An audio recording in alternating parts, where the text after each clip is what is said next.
नमस्कार. आपल्या हिंदू धर्मात प्रत्येक देवी देवताला वेगवेगळी फुले, पत्र अर्पण करण्याची परंपरा आहे.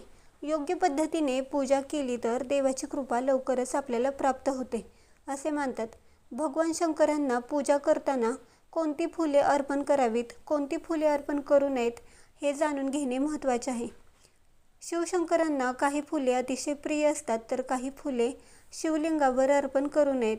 या व्हिडिओत आपण बघणार आहोत शिवाला कोणती फुले अर्पण केल्याने आपण केलेली पूजा अधिक फलदायी होते, तसेच कोणती फुले अर्पण करू नयेत.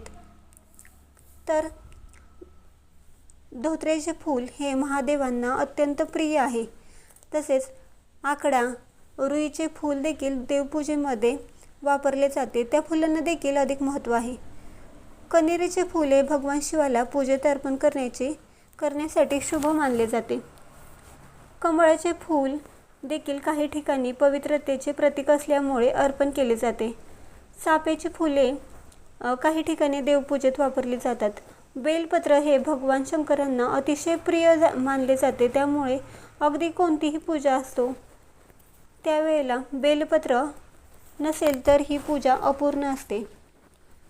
शिवलिंगावर केतकीचे फूल आणि तुळशीचे पत्र कधीही अर्पण केले जात नाही, त्यामुळे केतकीचे फूल आणि तुळशीपत्र हे कधीही महादेवाला अर्पण करू नये. महादेवांची पूजा श्रद्धा आणि भक्तीने मनापासून केली तर अनेक संकटे, अडचणी दूर होतात. आपण योग्य फुलांचा वापर करून तसेच बेलपत्र योग्य फुलांचा वापर करून महादेवांची पूजा केली तर महादेव आपल्यावर नक्कीच प्रसन्न होतात. आणि ओम नमः शिवाय या मंत्राचा जप केल्याने मनाला शांती मिळते, सकारात्मक ऊर्जा मिळते. तुम्हाला ही माहिती कशी वाटली कमेंट्स करून नक्की सांगा. व्हिडिओ आवडला असेल तर लाईक करा, शेअर करा आणि असेच नवीन धार्मिक व्हिडिओ बघण्यासाठी आपल्या नित्यभक्ती या चॅनेलला सबस्क्राईब करा.